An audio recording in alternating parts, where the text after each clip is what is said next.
Hello and welcome back everyone. This is Deja with Twisted Sisters Mojo. In today's video, I'd like to talk a little bit about coming into witchcraft, being new to witchcraft, being new to paganism. So, first, lately, over the past maybe 5 or 10 years, witchcraft, Wicca, paganism has become much more mainstream than it used to be. Back in the 90s when I was coming in, there wasn't a whole lot. We didn't have the access to the internet as much as you do today. And I think maybe that's playing a part in why it's becoming more mainstream and more accepted, and isn't that much of a, oh wow, you're a witch kind of like reaction from people, because we've seen it so much, and there's so much information excuse me, online about it. So that's a good thing. On the flip side of that, there's a con. Much of the information that is out there and available to new witches coming in through the internet and through various groups is very much incomplete, and sometimes downright just completely off the chain wrong. So being new to witchcraft, being new to Wicca, being new to paganism, you really have to be able to look at the information that you're getting and research it and make sure that the information that you're processing and the information that you're about to use or apply to your spiritual path is actually correct. So let's talk about the term Wicca. Wicca is not now, nor has it ever been, a practice of the old ways. Wicca in and of itself came about in the mid 20th century from a man named Gerald Gardner. Gerald Gardner is considered the father of Wicca. He came up with this wonderful system called Gardnerian Wicca, which is still alive and flourishing today. There's covens out there that have and can trace their lineage back to Gardner. But there's also other kinds of Wicca out there. There's Alexandrian Wicca. There's Dianic Wicca. I mean, there's all these different Wiccan paths that you can follow. You just have to find one that works for you. Now, all Wiccans are pagans, but not all pagans are Wiccans. Just like within the church, you have different sets, different denominations of paganism. What a person follows is very much individually based. So, with that being said, what are some of the tips that I can give you if you're new to witchcraft, if you're new to paganism? First and foremost, find some really good books. Don't just limit your research to what you find online. You really need some good basic books. Scott Cunningham, rest in peace. Still, his books are still in print because there's so much good information contained within it. Start off with something like Wicca Guide to the Solitary Practitioner. Get his book on magical herbs and put that in your library. Read things by the Campanellis or Starhawk or Silver Ravenwolf. She's a little bit commercialized for me at this point, but her beginning book, she had a lot of good information out there. And start a good magical spiritual library. That's going to be the first thing you're going to want to do. So, step outside of what you Google and really look at books that you can have in your library that you can read from, that you can study. The second thing that I recommend is don't get hung up on being new and creating this massive altar. You don't need to do that when you're starting out. You want to keep it simple. There's absolutely no reason for you to go out and spend hundreds of dollars on crystals or magical tools when you're really not sure how to use them, or you're not sure how to go about it.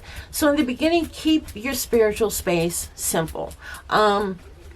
Along those lines, if you're tight on money and you really want to make your altar look pretty, hit the thrift stores. You can find some beautiful things that you can add to your spiritual altar or your spiritual space for less money. So really keep your financial budget in mind. You don't want to go out there and spend money you don't have on things that you may or may not necessarily need. Third, don't be afraid to make your own magical tools. Tools that are made by the individual practitioner, to me, are much more powerful than something you may or may not buy from an occult or metaphysical store. So don't be afraid to pop that little bit of creativity and come up with your own magical tools. Network. Go to witchvox.com. Find your state. Look at the different covens and different groups and things from your area, and really get out there and start networking. There are some really good Facebook groups now. That again is one of the advantages of having so much internet access. But don't be afraid to get out there and network. Don't be afraid to go into your local metaphysical shop and ask them questions. That's what they're there for. They're there to help you, to answer any questions. So, put yourself out there. Ask the questions, network, do what you need to do to meet people that have the same like mind as yourself. Let's see, what else? Don't be overwhelmed by the amount of information out there, because there is just so much. Just keep it simple, start slow. Don't feel a need to pick a path. There's nothing that says you can start by studying Wicca and that you're bound to stay as a Wiccan. 9 times out of 10, as you start and as you study, your path is going to change, it's going to evolve, and you're going to be drawn to where you need to be. So don't feel pressured to pick a path just fresh into witchcraft, into Wicca, into paganism. Let's see. When you're coming into witchcraft, have realistic expectations. Witchcraft isn't like the movie The Craft or the Witches of Eastwick or Practical Magic. You have to be realistic in your expectations coming in. Witches don't fly on broomsticks, and we're not able to snap our finger or wiggle our nose and make things manifest. So please, when you're coming in, have realistic expectations and understand that witchcraft isn't what it's portrayed to be through Hollywood. Another tip I can give y'all, and this is one that I find a lot of new people coming in, they meet people, they're out there networking, and someone introduces themselves as, oh, I'm Lady so-and-so, or I'm Lord so-and-so, and the person that's new finds himself a little intimidated because the people that they're speaking with are using titles. Don't be intimidated by someone who's using titles. Anybody and their grandmother can give themselves a title. Now, if you're speaking to someone and you know that they've been around the community for many, many, many years, and they actually hold a specific title or initiatory title like high priest, high priestess, lady, lord, whatever, of course, be humble, give them respect, be open to the information that they're sharing. But don't be intimidated because people are throwing titles around or what have you. Some of that, unfortunately, you are going to find a lot of ego within the pagan, neo-pagan community. It is what it is. So don't be intimidated by titles. One of the draws about paganism and Wicca is magic. And people coming in think that magic is something that they can do every day and it's going to make immediate changes in your life. That's not how magic works. You need to understand that magic is focus, will, focus, intention, and you can manifest your desires and your dreams, but magic in and of itself is not going to change your life. And when I mean it's not going to change your life, I mean you're not going to win the lotto, or you're not going to suddenly find yourself living in a mansion. It doesn't work that way. So understand the basics of magic and what it is and what it isn't. And along those lines, before you start doing spell work, make sure you research and study what it is that you're about to do. If you're about to sit down and do a love spell, plan it out. Make sure that your candles correspond to your oils, which correspond to your crystals, which correspond to your herbs. Because all of the energies of those things is what is going to enhance the spell work that you're doing. Let's see what else. I just lost my train of thought, so bear with me just a second. So these are some of the things that you need to think about being new coming in. There's a lot more to cover. There's a lot of different, like I said, there's a lot of different paths. There's a lot of different techniques.